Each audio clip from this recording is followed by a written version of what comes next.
Iran Israel সংঘাতে মার্কিন হস্তক্ষেপ চূড়ান্ত হয়নি। আন্তর্জাতিক পর্যায়ে কমতির দিকে জ্বালানি তেলের দাম। এশিয়ার শেয়ার বাজারে পতন, ঊর্ধ্বমুখী স্বর্ণের বাজার। নিরবচ্ছিন্ন ইন্টারনেট সেবা নিশ্চিতে দেশ জুড়ে ফাইবার নেটওয়ার্ক শক্তিশালী করার উদ্যোগ। দেয়া হচ্ছে নতুন NTTN লাইসেন্স। 5 প্রতিষ্ঠানের আবেদন। পড়াশোনা তো করার ইচ্ছা ছিল, বাবা নাই, কি করব।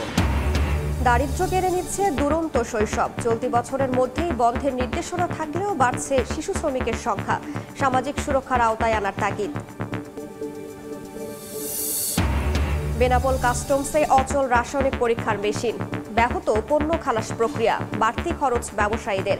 করোনার প্রকোপ বাড়লেও বন্দরে নেই প্রতিরোধ ব্যবস্থা। এবং 19 পণ্যের মোড়কে পাটের ব্যবহার বাধ্যতামূলক হলেও নেই প্রয়োগ। এখনো ভরসা প্লাস্টিকে। বিক্রি কমায় লোকসান থেকে বের হতে পারছে না খুলনার কারখানাগুলো।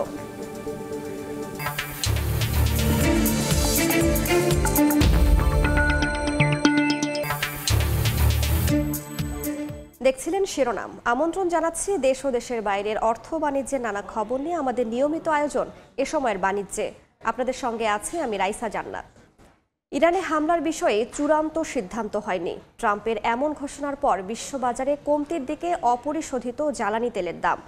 বার্তা সংস্থা রয়টার্স বলছে বৃহস্পতিবার ব্রেন্ট ক্রুডের দাম ব্যারেল প্রতি কমেছে 0.48%। আর মার্কিন ওয়েস্ট টেক্সাস ইন্টারমিডিয়েট ক্রুডের দাম কমেছে 0.37%। এদিকে এশিয়ার শেয়ার বাজারে পতন হওয়ায় ঊর্ধ্বমুখী স্বর্ণের বাজার। ইসরায়েল ও ইরানের পাল্টাপাল্টি হামলার পর থেকেই বিশ্ববাজারে বেড়েছে অপরিশোধিত জ্বালানি তেলের দাম। $76.70 উঠে যায় প্রতি ব্যারেল ব্রেন্ট ক্রুডের দাম। মার্কিন West Texas intermediate crude barrel প্রতি বিক্রি হয় $75.14। তবে ইরানে হামলার বিষয়ে চূড়ান্ত সিদ্ধান্ত হয়নি। বুধবার মার্কিন প্রেসিডেন্ট ডোনাল্ড ট্রাম্পের এমন ঘোষণার পর ঘুরে গেছে জ্বালানি তেলের বিশ্ববাজার। বার্তা সংস্থা রয়টার্স জানায় বৃহস্পতিবার ব্রেন্ট ক্রুডের দাম ব্যারেল প্রতি কমেছে 37 সেন্ট, বিক্রি হচ্ছে $76.33। মার্কিন ওয়েস্ট টেক্সাস ইন্টারমিডিয়েট ক্রুডের দাম ব্যারেল প্রতি কমেছে 28 সেন্ট, প্রতি ব্যারেল বিক্রি হচ্ছে $74.86। এদিকে যুদ্ধের প্রভাবে এশিয়ার শেয়ার বাজারে কিছুটা পতন দেখা দিয়েছে। জাপান, তাইওয়ান এবং হংকংয়ের বাজারে সূচক পড়েছে প্রায় 1% মতো। নিরাপদ বিনিয়োগ হিসেবে চাহিদা বেড়েছে স্বর্ণের। এর ফলে মূল্যবান এই ধাতুর দাম 0.3% বেড়ে আউন্স প্রতি বিক্রি হচ্ছে $3,378। শুভ খান, সময় সংবাদ। নিরবচ্ছিন্ন ইন্টারনেট সেবা নিশ্চিতে দেশজুড়ে ফাইবার নেটওয়ার্ক শক্তিশালী করার উদ্যোগ নিচ্ছে বিটিআরসি। দেয়া হচ্ছে নতুন NTTN লাইসেন্স। এরই মধ্যে আবেদন করেছে বাংলালিংকের মূল প্রতিষ্ঠান ভিওন। তালিকায় আরও আছে বাংলাফোন সহ 4 প্রতিষ্ঠান। তবে যাচাই বাছাইয়ে উত্তীর্ণ হয়েছে বাংলাফোন। প্রতিষ্ঠানটিকে লাইসেন্স দিতে টেলিযোগাযোগ মন্ত্রণালয়ের অনুমোদন চেয়েছে বিটিআরসি। শুভ খানের রিপোর্ট। মোবাইল অপারেটরদের তথ্য মতে 4G ইন্টারনেট সেবা দিতে প্রতিটি টাওয়ারে সেকেন্ডে 200 থেকে 450 Mbps পর্যন্ত ব্যান্ডউইথ সরবরাহ করতে হয়। 5Gতে যা দাঁড়াবে 1 থেকে 4 Gbps পর্যন্ত। এই ব্যান্ডউইথ সঞ্চালনে 60 থেকে 80% টাওয়ারে দরকার ফাইবার সংযোগ। বর্তমানে বাংলাদেশ কম্পিউটার কাউন্সিল এবং 6 NTTN অপারেটর মিলে দেশ জুড়ে 1,84,417 কিলোমিটার ফাইবার নেটওয়ার্ক রয়েছে, যার বড় অংশই ঝুলন্ত। উচ্চ খরচ আর ঝুলন্ত তারের কারণে 46,000 মোবাইল টাওয়ারের মধ্যে ফাইবারে যুক্ত মাত্র 30%। এ অবস্থায় শক্তিশালী ট্রান্সমিশন নেটওয়ার্ক তৈরিতে জোর দিচ্ছে বিটিআরসি। এই জায়গায় যত ইনভেস্টমেন্ট দরকার ছিল এত ইনভেস্টমেন্ট আসে নাই, যার ফলে এখনও প্রত্যন্ত অঞ্চলে গ্রামেগঞ্জে আমাদের ফাইবার অপটিক যায় নাই। যেখানে গেছে ওভারহেড, এই জায়গাটায় লাগবে হচ্ছে অনেক investment. So this is the reason এইটাকে আমরা ওপেন করেছি। এরই অংশ হিসেবে ফাইবার নেটওয়ার্ক তৈরি করতে NTTN লাইসেন্স চেয়েছে বাংলালিংকের মূল প্রতিষ্ঠান ভিওন সহ 5 প্রতিষ্ঠান। NTTN বলি, টাওয়ারগো বলি বা অন্য লাইসেন্সদের সঙ্গেও যদি বলি, পার্টনারশিপে আমরা কিভাবে কস্ট অপটিমাইজেশন এবং আরো ভালো সার্ভিস আমাদের কাস্টমারের কাছে ওয়ান উইন্ডোতে দিতে পারি, এটা আমাদের লক্ষ্য। নথিপত্রে দেখা যায় 5 প্রতিষ্ঠানের মধ্যে বাংলাফোনকে লাইসেন্স দেওয়ার সিদ্ধান্ত নিয়েছে বিটিআরসি। অপেক্ষা শুধু টেলিযোগাযোগ মন্ত্রণালয়ের অনুমোদনের। NTTN গাইডলাইন অনুযায়ী যোগ্য না হলেও বিবেচনায় রাখা হয়েছে ভিওনকে। বিসিসির আবেদন আছে অধিকতর পর্যালোচনার তালিকায়। আইএসপি লাইসেন্স থাকায় বিবেচনা করা হয়নি ম্যাঙ্গোর আবেদন। লাইসেন্স দেওয়ার আগে বাজার সক্ষমতা যাচাই করার আহ্বান বৃহৎ প্রতিষ্ঠান ফাইবার অ্যাটমের। যে 6টা লাইসেন্সই অনেক বেশি এই এতটুকু একটা দেশের জন্য। তারপর যদি আরও 2-3টা লাইসেন্স চলে আসে তখন কি হবে, তখন এটা আল্লাহ জানে। বর্তমানে মোবাইলে 18 কোটির বেশি গ্রাহককে সেবা দিচ্ছে 4 অপারেটর। শুভ খান, সময় সংবাদ, ঢাকা। দেশে দিন দিন বাড়ছে শিশু শ্রমিকের সংখ্যা, অথচ চলতি বছরের মধ্যে সব ধরনের শিশুশ্রম বন্ধের নির্দেশনা রয়েছে টেকসই উন্নয়ন লক্ষ্যমাত্রায়।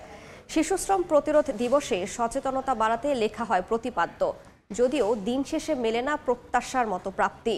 তাই বিশেষজ্ঞরা বলছেন সবকিছু ছাপিয়ে শিশুশ্রম বন্ধে দরকার আইনের দৃষ্টান্তমূলক প্রয়োগ। প্রয়োজনে তাদের আনতে হবে সামাজিক সুরক্ষার আওতায়। শিশুদের শৈশব হারানোর বেদনার গল্প খুঁজেছেন সহকর্মী অন্তরা সেন। ক্যামেরায় ছিলেন মোস্তাফিজুর হক আকাশ।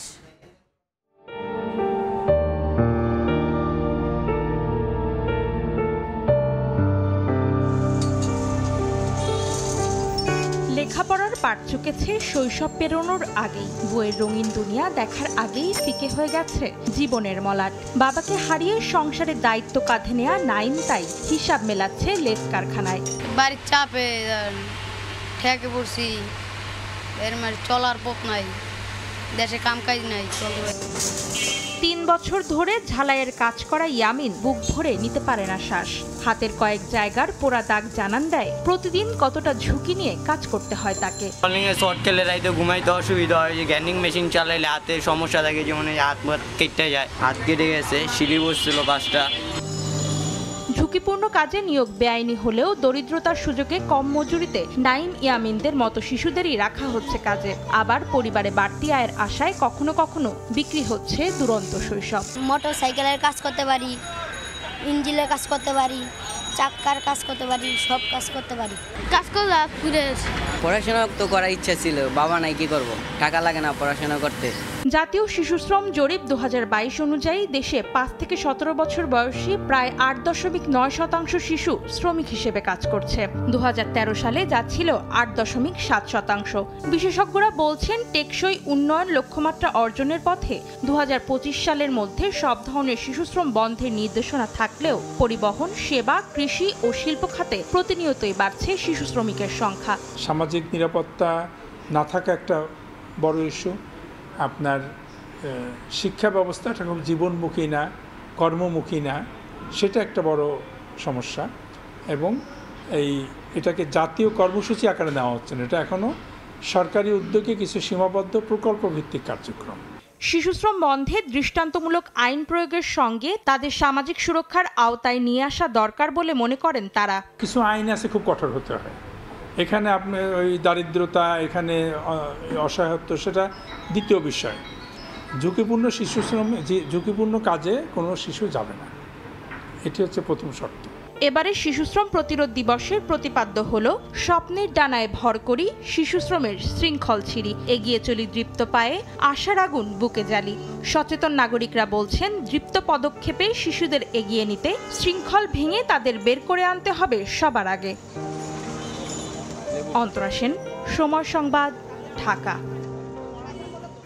শিশুশ্রম নিয়ে আলোচনার জন্য আমাদের সঙ্গে ভার্চুয়ালি যুক্ত হয়েছেন শ্রম গবেষণা প্রতিষ্ঠান Bangladesh Institute of Labour Studies বিলসের ভাইস চেয়ারম্যান ও জাতীয় গার্মেন্টস শ্রমিক ফেডারেশনের সভাপতি আমিরুল হক আমিন। এ সময়ের বাণিজ্যে জনাব আমিরুল হক আমিন, আপনাকে এ সময়ের বাণিজ্যে স্বাগত জানাচ্ছি। আপনি কি আমাকে শুনতে পাচ্ছেন?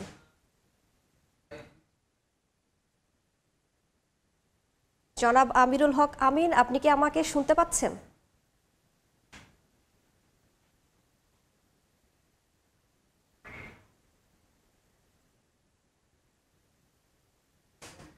জনাব আমিরুল হক আমিন, আপনি কি আমাকে শুনতে পাচ্ছেন?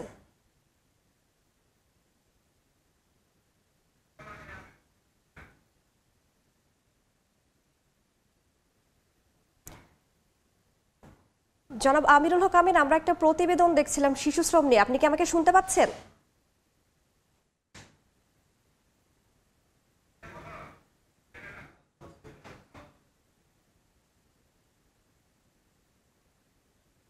জি। জি, জনাব আমিরুল হক আহমেদ, আমরা একটা শিশু শ্রম নিয়ে প্রতিবেদন দেখছিলাম।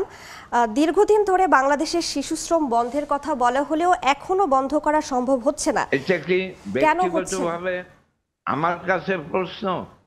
জি জি, আপনার কাছেই প্রশ্ন। হ্যালো, জি, আপনার কাছেই প্রশ্ন করেছি। বাংলাদেশে দীর্ঘদিন ধরে শিশু শ্রম বন্ধের কথা বলা হলেও এখনো কেন এটি বন্ধ করা সম্ভব হচ্ছে না?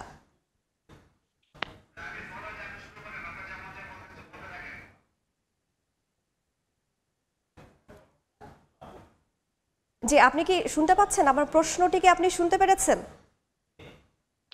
জি আমি শুনতে পাচ্ছি। জি জি, আমার প্রশ্নটা আমি আরেকবার বলছি। বাংলাদেশে দীর্ঘদিন ধরেও শিশু শ্রম বন্ধের কথা বলা হচ্ছে, কিন্তু এখনো কেন সেটি সম্ভব হচ্ছে না? যদি এ বিষয়ে আপনি কিছু বলেন।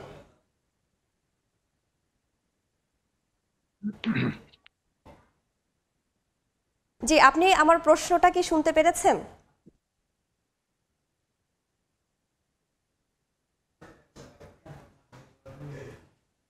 জি বলেন প্রশ্নটা আবার একটু।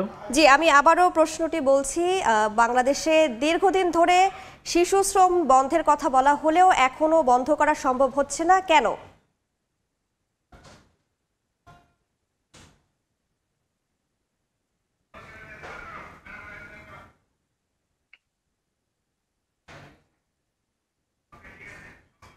হ্যাঁ, সবুজ। সংযোগটি বিচ্ছিন্ন হয়ে যায়, আমরা দুঃখিত। পরবর্তীতে আবারও যোগাযোগ করার চেষ্টা করব। আমরা আবারও ফিরে আসব। চলে যাচ্ছি পরবর্তী সংবাদে। এবার বন্দর বাণিজ্যের খবর।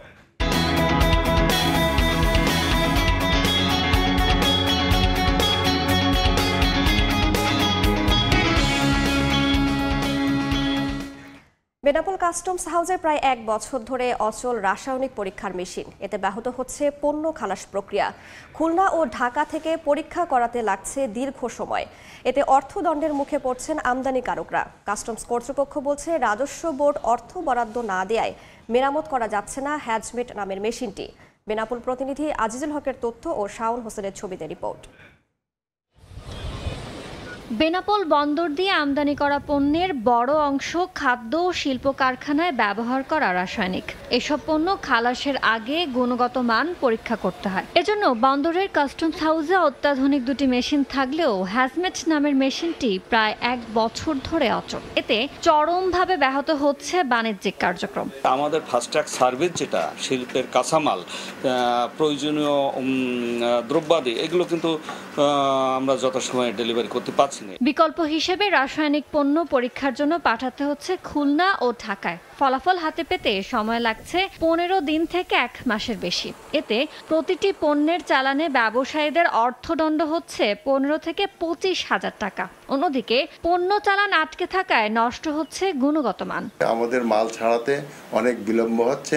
আমরা আশা করি এই ল্যাবের মেশিনটা অতি সত্বর মেরামত করবে। মেশিনটি সচল করতে প্রয়োজন 15 থেকে 17 লাখ টাকা। এ বিষয়ে ক্যামেরার সামনে কথা বলতে রাজি হননি কাস্টমস কর্মকর্তারা। তবে জানান, মেরামতের অর্থ বরাদ্দ পাচ্ছেন না। দ্রুত অর্থ বরাদ্দের দাবি জানিয়েছে সিএনএফ এজেন্টরা। এই টেস্ট ল্যাবরেটরির এগেইনস্টে ফান্ড ক্রিয়েট করে যাতে স্বয়ংসম্পূর্ণ এবং সমস্ত মালামাল এখানে টেস্ট করা যায় এবং আমদানিকারকদের মালামাল খালাসে যাতে বিলম্ব না হয়, সে ব্যাপারে আশু দৃষ্টি কামনা করছি। বেনাপোল দিয়ে আমদানি করা পণ্যের মধ্যে 40 ভাগই রাসায়নিক দ্রব্য এবং মোট রাজস্ব আয়ের 30 ভাগের যোগান আসে এসব পণ্য থেকে। সময় সংবাদ, বেনাপোল। করোনা মোকাবিলায় বেনাপোল বন্দরে নেওয়া হয়নি কোনো প্রতিরোধ ব্যবস্থা। স্বাস্থ্যবিধি না মেনে অবাধে প্রবেশ করছেন ভারতীয় ট্রাক চালকরা। এই মুহূর্তে বন্দরের সামনে আছেন সহকর্মী আজিজুল হক। সরাসরি যুক্ত হচ্ছে তার সঙ্গে। বেনাপোল স্থলবন্দর দিয়ে ভারতের সাথে রয়েছে অবাধ বাণিজ্য এবং পাসপোর্টজাতি যাতায়াত। সম্প্রতি ভারতে করোনার নতুন সাব ভেরিয়েন্ট আশঙ্কাজনক হারে বাড়লে সংক্রমণ প্রতিরোধ ব্যবস্থা হিসেবে বাংলাদেশ সরকার গত 11 জুন দেশের সব বিমানবন্দর, নৌবন্দর এবং স্থলবন্দরে সতর্ক ব্যবস্থা এবং সুরক্ষা ব্যবস্থা জোরদারের নির্দেশ দেয়। তবে আমরা দেখতে পেয়েছি এই নির্দেশনার গত 8 দিন অতিবাহিত হলেও এখনো পর্যন্ত দেশের সবচেয়ে বড় এই বেনাপোল বন্দরে কোনো ধরনের সুরক্ষা ব্যবস্থা নেওয়া হয়নি। প্রতিদিন ভারতের বিভিন্ন প্রদেশ থেকে 500 থেকে 600 পণ্যবাহী ট্রাক চালক তারা অবাধে বেনাপোল বন্দরে প্রবেশ করছে এবং পরে এখানকার বন্দর ব্যবহারকারী এবং শ্রমিকদের সংস্পর্শে তারা যাচ্ছে। এই ট্রাক চালকদের মাধ্যমে কিন্তু করোনার যে নতুন ভেরিয়েন্ট সেই ভেরিয়েন্ট কিন্তু সংক্রমণের যথেষ্ট সম্ভাবনা রয়েছে। এছাড়া আমরা দেখতে পেয়েছি যে ভারত থেকে যে সমস্ত পাসপোর্ট যাত্রী আসছে তারাও কিন্তু কোনো ধরনের স্বাস্থ্যবিধি মানছেন না। গণমাধ্যম কর্মীদের যখন স্বাস্থ্যকর্মীরা দেখছেন তখন নামমাত্র তাদের সামনে শুধুমাত্র হ্যান্ড থার্মাল দিয়েই স্বাস্থ্য পরীক্ষা দেখানোর চেষ্টা করছেন। তবে বাস্তবতায় যে স্বাস্থ্য পরীক্ষার জন্য যে ইনস্ট্রুমেন্টগুলো দরকার সেটা আমরা দেখতে পেয়েছি এখনো বন্দর বা কাস্টম বা ইমিগ্রেশন সেখানে সুরক্ষা ব্যবস্থা জোরদারের এই সমস্ত কোনো সরঞ্জাম এখনো নিয়ে আসা হয়নি।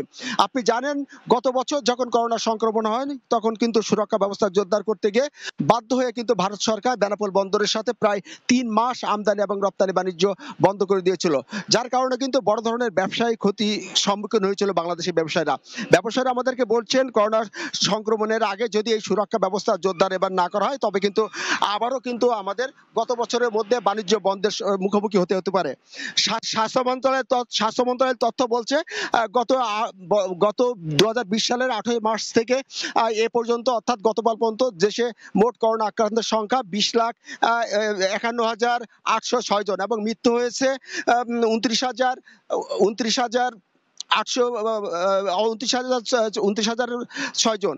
তো করোনা সুরক্ষা ব্যবস্থা জোরদারের নির্দেশনা এ ছিল বেনাপোল স্টল বন্দর থেকে সর্বশেষ। সরাসরি যুক্ত ছিলাম বেনাপোল বন্দরে।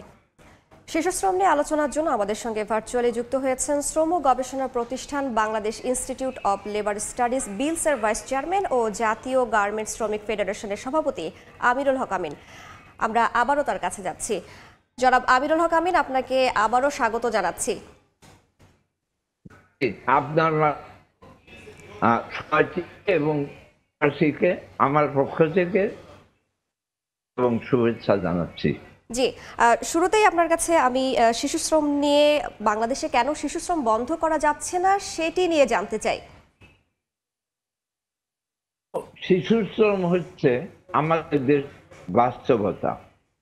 শিশু শ্রম তার মানে এমন সন্তানকে জোর করে কাজে ঢুকায় বাধ্য সেটা হলো যখন তার সেফটি নেটে স্পেশালি শিশুদের জন্য যে সমস্ত ব্যবস্থাগুলো থাকা দরকার সেই ব্যবস্থাকে যতক্ষণ পর্যন্ত তাদের অন্তর্ভুক্ত ততক্ষণ পর্যন্ত আমাদের শিশু শ্রম বন্ধ করা সম্ভব না। আমাদের দেশ দরিদ্র, এমনি আমাদের ফ্যামিলি তাদের যে আয় সে আয়ের পরিমাণও কম। সেখানে যদি তাদের সন্তান থাকে সেই সন্তানদের জন্য যদি রাষ্ট্র তাদের লেখাপড়ার খরচ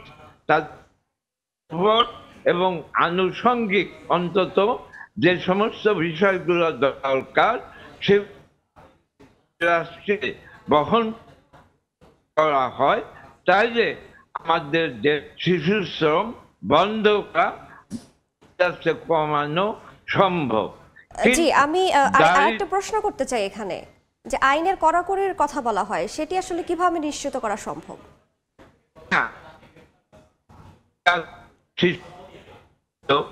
এবং শিশু শ্রম উন্নত দেশগুলোতে নিচে হয়ে আমার মত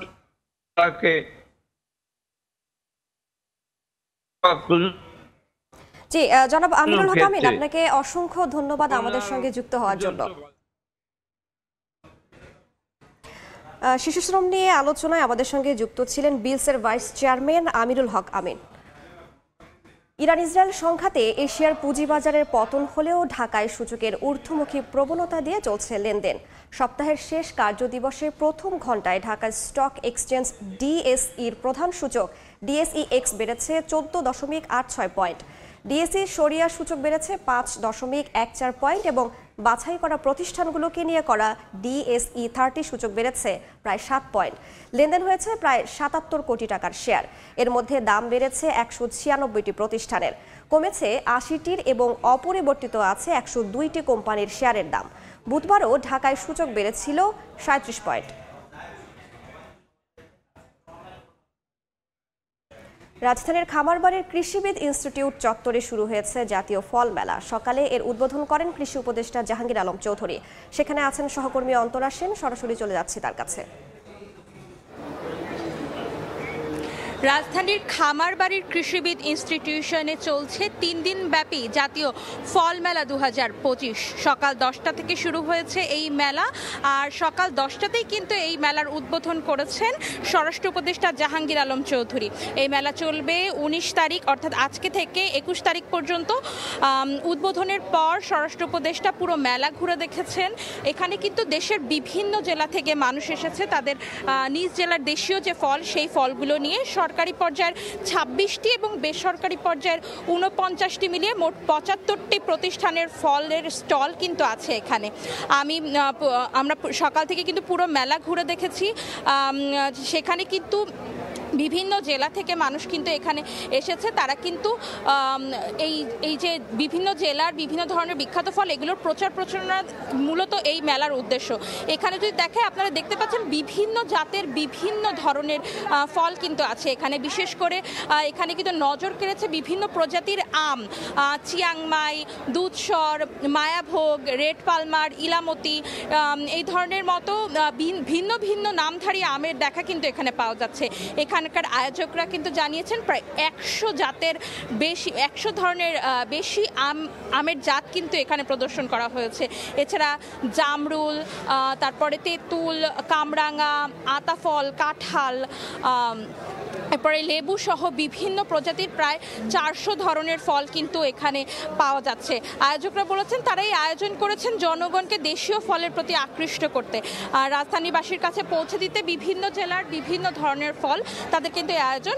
এছাড়া কিন্তু এই ফলের মেলা কিন্তু দেশের 64 জেলার 431টি উপজেলাতেও কিন্তু আয়োজন করা হয়েছে, যাতে দেশের বিভিন্ন দেশের মানুষ যাতে বিভিন্ন জাতের ফল সম্পর্কে জানতে পারে, তারা যাতে তাদের কাছে যাতে এই ধরনের ফলগুলো পৌঁছে যায়, তারা যাতে এগুলোর গুণাগুণ সম্পর্কে জানতে পারে। এখানে কিন্তু আপনারা দেখতে পাচ্ছেন যে এখানে কিন্তু দর্শনার্থীরা আসছেন, বিভিন্ন ফল দেখছেন, সাথে করে কিন্তু বাচ্চাদেরও নিয়ে এসেছেন তাদেরকে এই দেশি ফলের সাথে পরিচয় করিয়ে দিতে। এখানে কিন্তু বিভিন্ন ধরনের ফল পাওয়া যাচ্ছে, বিভিন্ন ধরনের নাম না জানা কিন্তু অনেক ফল পাওয়া যাচ্ছে এখানে কিন্তু আপনারা আরও দেখতে পাবেন যে যারা এখানকার আয়োজক তারা কিন্তু পরিচয় করিয়ে দিচ্ছেন যে কি কি ফল আছে এখানে। এখানে আপনারা বিভিন্ন ধরনের মালটা পাবেন, এখানে আবার বিদেশি ফলও কিন্তু পাওয়া যাচ্ছে, যেরকম মিশরীয় ডুমুর, তারপরে ভ্যারিকেটেড মালটা, বিভিন্ন জাতের সফেদা, বিদেশি জামরুল সহ পাম ফল, বিভিন্ন ধরনের ফল কিন্তু এখানে পাওয়া যাচ্ছে। আর কেআইবিতে কিন্তু একটা ফলের সেমিনারের আয়োজন করা হয়েছে, সেখানেও কিন্তু উপদেষ্টা অংশগ্রহণ করেছেন। এই ছিল কৃষিবিদ ইনস্টিটিউশন থেকে আমার কাছে সর্বশেষ খবরাখবর। সরাসরি যুক্ত ছিলাম রাজধানীর খামারবাড়িতে।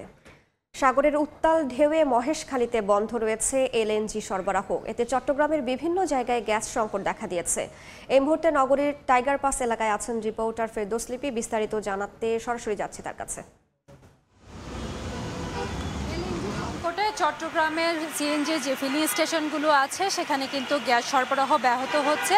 অধিকাংশ ফিলিং স্টেশনগুলো সিএনজি যে সরবরাহ সেটা বন্ধ রেখেছে এবং কিছু সিএনজি স্টেশন খোলা রেখেছে। সেখানে আমরা দেখেছি যে যানবাহনের লম্বা সারি এবং এখানে যারা চালক আছেন এবং ফিলিং স্টেশনে যারা কর্মকর্তা আছেন তাদের সাথে কথা বলেছি। তারা বলছেন যে গতকাল দুপুরের পর থেকে এই সমস্যাটা শুরু হয়, তারপর রাতে কিছুটা তারা গ্যাস পান, কিন্তু সকাল থেকে আসলে অধিকাংশ যে ফিলিং স্টেশনগুলো আছে সেখানে সরবরাহ বন্ধ রয়েছে এবং যানবাহনগুলো আসলে ঘন্টার পর ঘন্টা অপেক্ষা করে আছেন, কারণ যেগুলো সিএনজি চালিত যানবাহন সেগুলো আসলে সিএনজি না থাকলে কোনোভাবেই রাস্তায় নামানো যাবে না, ফলে যারা চালক আছেন তারা দুশ্চিন্তায় আছেন। এবং এই ক্ষেত্রে কর্ণফুলী ডিস্ট্রিবিউশন যারা কর্তৃপক্ষ আছে তারা বলছেন যে সাগর উত্তাল থাকার কারণে মহেশখালীতে যে টার্মিনাল আছে সেখানে এলএনজি নিয়ে যে জাহাজ সেটা ভিড়তে না পারায় এলএনজি সরবরাহের যে সংকট সে কারণে আসলে সারা দেশেই যে সংকট সেটা দেখা দিয়েছে। যেহেতু চট্টগ্রাম পুরোপুরি এলএনজির উপর নির্ভরশীল গ্যাসের ক্ষেত্রে, সে কারণে চট্টগ্রামের সংকট কিছুটা প্রকট। এবং এই যে গ্যাস সংকট, সেই সংকটে আমরা দেখেছি যে গ্যাস চালিত যেসব শিল্প কারখানাগুলো আছে সেখানেও আসলে উৎপাদন ব্যাহত হচ্ছে। এরই মধ্যে আমরা বিজিএমএ নেতাদের সাথে কথা বলেছি চট্টগ্রামে, তারা বলছেন যে যেসব সেক্টরগুলো গ্যাস চালিত সেখানে গতকাল রাত থেকে তারা উৎপাদন ব্যাহত হয়েছেন। তারা ইতিমধ্যে কর্ণফুলী ডিস্ট্রিবিউশন যে কোম্পানিগুলো আর দায়িত্বশীল কর্মকর্তা আছেন তাদের সাথে কথা বলেছেন এবং তারা চেষ্টা করছেন আর তারা অন্তত আজকে বিকেল পর্যন্ত দেখবেন যে আসলে গ্যাসের সরবরাহ কতটুকু হয়, তারপরে হয়তো তারা কর্তৃপক্ষের সাথে সেভাবে দেখা করে কথা বলবেন। এবং তারা বলছেন যে গ্যাসের যে চাপ, সেই চাপটা এখন যে পর্যায়ে আছে অর্থাৎ কম, এটা থাকলে আসলে উৎপাদনে যে ব্যাহত হওয়ার সে কারণে শিপমেন্টের যে জটিলতা সেটা তারা আশঙ্কা করছেন। এবং এই ক্ষেত্রে আসলে যেহেতু চট্টগ্রামের গ্যাস সরবরাহ পুরোপুরি এলএনজির উপর নির্ভরশীল, সে কারণে এলএনজি টার্মিনাল থেকে যতক্ষণ না পর্যন্ত গ্যাস সরবরাহ হয় ততক্ষণ পর্যন্ত আসলে চট্টগ্রামের যে গ্যাস সংকট সেটা কাটানো সম্ভব নয় বলে কর্ণফুলী ডিস্ট্রিবিউশন কর্তৃপক্ষ বলছেন। আর যেখানে সাধারণত এলএনজি টার্মিনাল থেকে প্রতিদিন গড়ে প্রায় 1000 মিলিয়ন ঘনফুট গ্যাস পাওয়া যায়, সেখানে গতকাল বুধবার দেখা গেছে যে মাত্র 200 মিলিয়ন ঘনফুটের মতো গ্যাস পাওয়া গেছে। ফলে সংকট যে তা নির্ভর করছে অনেকটা আসলে আবহাওয়ার উপর। আবহাওয়া যদি ঠিক হয়, টার্মিনাল থেকে এলএনজি সরবরাহ সঠিক টাইমে আসতে পারলে আসলে চট্টগ্রামের যে গ্যাস সংকট সেটা কেটে যাবে বলে কর্তৃপক্ষ বলছে। তো এই ছিল আমার কাছে এখনো পর্যন্ত চট্টগ্রাম থেকে সর্বশেষ। সরাসরি যুক্ত ছিলাম চট্টগ্রামে। অনিয়ম, স্বেচ্ছাচারিতা ও আর্থিক দুর্নীতির প্রমাণ মিলেছে বেগম রোকেয়া বিশ্ববিদ্যালয়ের সাবেক 2 উপাচার্য ডক্টর নুরুন নবী ও ডক্টর নাজমুল আহসান কলিমুল্লাহ সহ 5 জনের বিরুদ্ধে। শিক্ষকরা বলছেন 2 ভিসির ধারাবাহিক অনিয়মের কারণে দীর্ঘ সময়ে কাঙ্ক্ষিত লক্ষ্যে পৌঁছাতে পারেনি বিশ্ববিদ্যালয়টি। শাকিল মাহমুদের ক্যামেরায় নাজমুল ইসলাম নিশাতের রিপোর্ট। 2015 সালে তৎকালীন আওয়ামী সরকার বেগম রোকেয়া বিশ্ববিদ্যালয়ের বিশেষ উন্নয়ন প্রকল্পের আওতায় 10তলা ছাত্রী হল ও ডক্টর ওয়াজেদ মিয়া গবেষণা ইনস্টিটিউট এবং একটি স্বাধীনতা স্মারক নির্মাণে 97 কোটি 50 লাখ টাকা বরাদ্দ দেয়। সে সময় উপাচার্য ছিলেন প্রফেসর ডক্টর একেএম নুরুন নবী। তবে 2017 সালের 14 জুন ডক্টর নাজমুল হাসান কলিমুল্লাহ উপাচার্য হিসেবে নিয়োগ পাওয়ার পর বন্ধ করে দেন প্রকল্পের কাজ। যথাযথ কর্তৃপক্ষের অনুমতি না নিয়ে ভবনের নকশা পরিবর্তন করে নির্মাণ ব্যয় বাড়ানো হয় দ্বিগুণেরও বেশি। তবে এরই মধ্যে সব প্রকল্পে ব্যয় হয় 55 কোটি টাকা। শিক্ষকরা বলছেন বিগত উপাচার্যদের ধারাবাহিক অনিয়মের কারণেই প্রতিষ্ঠার এক যুগেও লক্ষ্যে পৌঁছাতে পারেনি বিশ্ববিদ্যালয়টি। বিশ্ববিদ্যালয় প্রতিষ্ঠার পর থেকে রংপুরের মানুষের যে এই আকাঙ্ক্ষাটা ছিল এইটা কখনোই তারা বাস্তবায়িত হতে দেখেনি। আমাদের উপাচার্যরা তারা বিভিন্নভাবে এই বিশ্ববিদ্যালয়ের সঙ্গে প্রতারণা করেছেন। এনারা বিশ্ববিদ্যালয়ের শিক্ষক ছিল, তাহলে এনারা যদি এরকম অনিয়ম করে তাহলে ছাত্রদেরকে এনারা কি শিখিয়েছে? আর ঠিকাদারকে অ্যাডভান্স 15 কোটি টাকা দিয়ে দেওয়া, এটা আপনারা ভাবতে পারেন? প্রকল্পে অনিয়মের অভিযোগে সাবেক উপাচার্য ডক্টর নুরুন নবী, ডক্টর নাজমুল হাসান কলিমুল্লাহ, প্রকৌশলী জাহাঙ্গীর আলম, ঠিকাদার আব্দুল সালাম ও হাবিবুর রহমানের বিরুদ্ধে বুধবার মামলা করে দুর্নীতি দমন কমিশন। বেগম রোকেয়া বিশ্ববিদ্যালয়ের বর্তমান উপাচার্য বলেন, অনিয়ম যেই করুক যথাযথ শাস্তি নিশ্চিতে সহযোগিতা করবেন তিনি। দুদকে যতটুকু চাহিদা যতটুকু দেওয়ার আমরা প্রোভাইড করছি। আমি চাই এখান থেকে যারাই অনিয়ম করো না কেন তারা শাস্তির আওতায় আসুক। মামলার এজাহারে আসামিদের বিরুদ্ধে পরস্পর যোগসাজশে অপরাধজনক বিশ্বাসভঙ্গ ও ক্ষমতার অপব্যবহার, অর্থ আত্মসাৎ এবং দরপত্রের অস্বাভাবিক মূল্য প্রস্তাব সহ বেশ কিছু অভিযোগ আনা হয়েছে। নাজমুল ইসলাম নিশাত, সময় সংবাদ, রংপুর।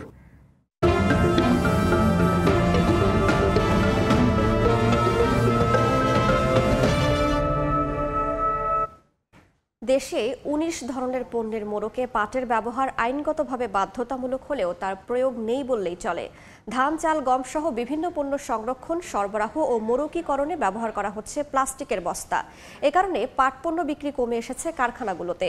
এতে লোকসানের বৃত্ত থেকে বের হতে পারছে না পাট পণ্য উৎপাদনকারী প্রতিষ্ঠানগুলো। নিয়ামুল হোসেন কোচির ছবিতে আব্দুল্লাহ মামুন রুবেলের রিপোর্ট। নিষিদ্ধ হলেও খুলনা নগরীর স্টেশন রোড এলাকায় এভাবেই প্লাস্টিকের বস্তায় চাল পরিবহন হচ্ছে। এমন চিত্র শহরের প্রায় সব বাজারেই। দোকান ও গোডাউনে চাল, ডাল, গম, ভুট্টা সহ বিভিন্ন পণ্য সংরক্ষণ ও সরবরাহ করা হচ্ছে প্লাস্টিকের বস্তাতেই। অথচ আইন বলছে এমন ১৯টি পণ্যে পাটের মোড়ক ব্যবহার বাধ্যতামূলক। মূলত আইনের প্রয়োগ না থাকায় ধীরে ধীরে মিল মালিকরা পাটের বস্তার পরিবর্তে ব্যবহার করেন প্লাস্টিকের বস্তা। বাধ্য হয়ে দোকানে প্লাস্টিকের বস্তা রাখার অজুহাত বিক্রেতাদের। এখন সবই প্লাস্টিক, আটা, ময়দা, চিনি, ডাল সব প্লাস্টিক বস্তা। আমরা তো বাধ্য হয়ে কোম্পানি যেভাবে ছাড়ে ওইভাবে আমাদের কিনতে হয়। আমরা তো আর উৎপাদন করি না, মিল থেকে প্রত্যেকটা মিল থেকেই যেভাবে আসে আমরা সেভাবে বিক্রয় করি। ২০১০ সালে ধান, চাল, গম, ভুট্টা, সার ও চিনি সংরক্ষণ, সরবরাহ ও মোড়কীকরণে পাটের বস্তার ব্যবহার বাধ্যতামূলক করে আইন প্রণয়ন করে সরকার। পরে আরও ১৩টি পণ্যে পাটের বস্তার ব্যবহার বাধ্যতামূলক করা হয়। চাহিদা বাড়ায় নতুন নতুন কারখানারও সৃষ্টি হয়, বাড়ে বিনিয়োগ। তবে আইন থাকলেও তা প্রয়োগ না থাকায় ফের চাহিদা কমতে থাকে পাটের বস্তার। ২০ সালে মিনিমাম ৪০-৫০ হাজার একটা পার্টির কাছে বিক্রি করত। সেসব পার্টি এখন প্লাস্টিক ইউজ করে। পাটের বস্তার ব্যবহারটা গত ৫ বছরের সাথে যদি তুলনা করি তাহলে বর্তমানে প্রতি বছরই ধারাবাহিকভাবে ৫ থেকে ১০% কমতেছে। এদিকে চাহিদা কমে যাওয়ায় বস্তার উৎপাদনও কমিয়ে আনে কারখানাগুলো। আর্থিক লোকসানে বন্ধ হয়ে যায় খুলনা অঞ্চলের ৯টি রাষ্ট্রায়ত্ত পাটকল। উৎপাদিত পাট পণ্য বিক্রি করতে না পেরে আর্থিক লোকসানের মুখে পড়ে বেসরকারি পাটকলগুলো। কুষ্টিয়া, নওগাঁ, চাপাই, দিনাজপুর, নারায়ণগঞ্জ এই সমস্ত যে হাব, এই সমস্ত হাবে যদি আটকানো যায় একদম এন্ট্রি পথে এবং এক্সিট পথে, তাহলে তো ওই বস্তাগুলো লোকাল বাজারে আসবে না। কিন্তু ওইখানে আমাদের তৎপরতা খুবই কম। আইন বাস্তবায়নে লোকবল, ম্যাজিস্ট্রেট ও যানবাহন সংকটে নিয়মিত অভিযান পরিচালনা করতে পারছে না বলে অজুহাত পাট অধিদপ্তরের। সব মিলাইয়া মোটামুটি আমরা আমাদের যে লক্ষ্যমাত্রা সে অনুযায়ী মোটামুটি হয়েছে, কিন্তু আমরা এই কাজ অব্যাহত থাকবে মোবাইল কোর্ট, এবং আমরা চেষ্টা করব যাতে প্লাস্টিকের বস্তা চাউল না রাখে। আইন অনুযায়ী পাটের মোড়ক ব্যবহার না করলে শাস্তি হিসেবে আইন অমান্যকারীকে ১ বছর কারাদণ্ড বা অনধিক ৫০,০০০ টাকা অর্থদণ্ড বা উভয় দণ্ডে দণ্ডিত করা যেতে পারে। আব্দুল্লাহ আল মামুন রুবেল, সময় সংবাদ, খুলনা।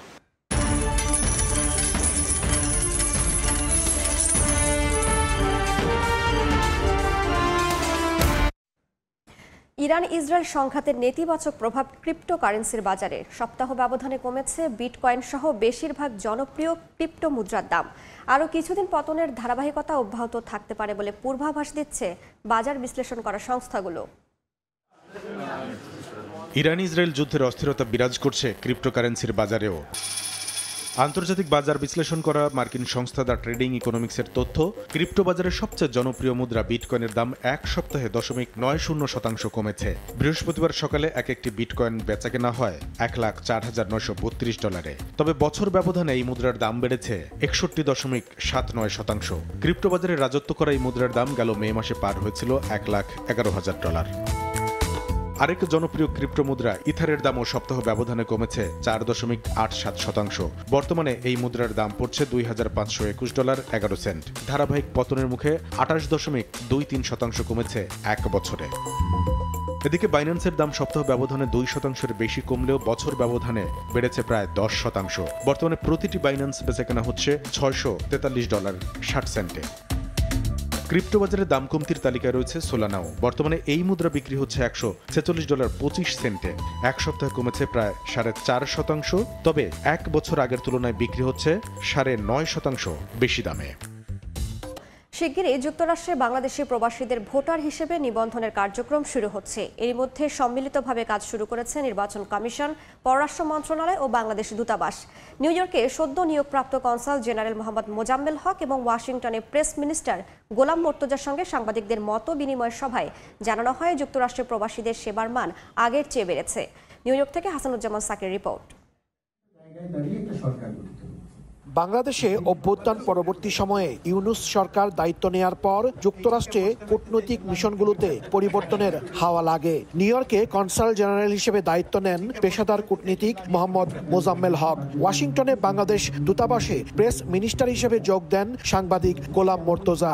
মঙ্গলবার নিউ ইয়র্কে কনসুলেট অফিসে পরিচিতি সভায় সাংবাদিকদের মুখোমুখি হন তারা। কনসাল জেনারেল বলেন, শিগগিরই যুক্তরাষ্ট্রে বাংলাদেশি প্রবাসীদের ভোটার নিবন্ধন কার্যক্রম শুরু হবে, দেয়া হবে জাতীয় পরিচয়পত্র।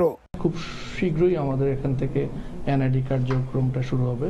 তবে ভোট দিতে পারবে কি পারবে না এটা বোধহয় এখনো পুরোপুরি সিদ্ধান্ত হয়নি, একটা নির্দেশনা আমরা পেয়ে যাবো। ওয়াশিংটনে বাংলাদেশের প্রেস মিনিস্টার বলেন, যুক্তরাষ্ট্রের প্রবাসীদের কনসুলেট সেবার মান আগের চেয়ে বেড়েছে। বাংলাদেশি পণ্যের উপর শুল্ক কমানো, বিশ্বব্যাংক ও IMF এর ঋণ এবং অর্থায়নের ইস্যুগুলো নিয়েও কূটনীতিকরা কাজ করছেন জোরালোভাবে। যুক্তরাষ্ট্রের সরকারের সঙ্গে বাংলাদেশ সরকারের যে সম্পর্ক, সেই সম্পর্ক যে সমস্ত জায়গাতে এগিয়ে নেওয়া দরকার সেই জায়গাটিতে কাজ করা, এবং সেই কাজগুলো খুব যোগ্যতার সঙ্গে করে যাওয়া হচ্ছে। অনুষ্ঠানে প্রবাসীদের স্বার্থ সংশ্লিষ্ট বিষয়ে সাংবাদিকদের বিভিন্ন প্রশ্নের উত্তর দেন কনসাল জেনারেল ও প্রেস মিনিস্টার।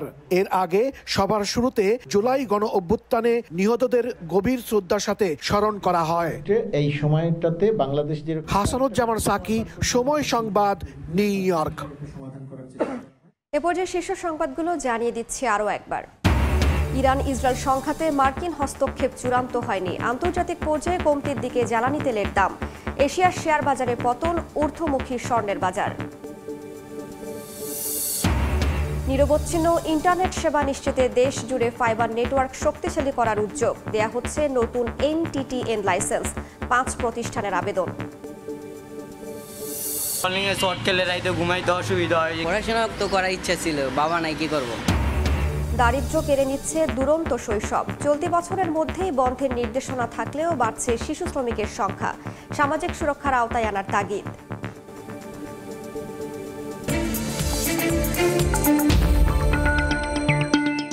এই ছিল এ সময়ের বাণিজ্যের সঙ্গেই থাকুন সময়ের।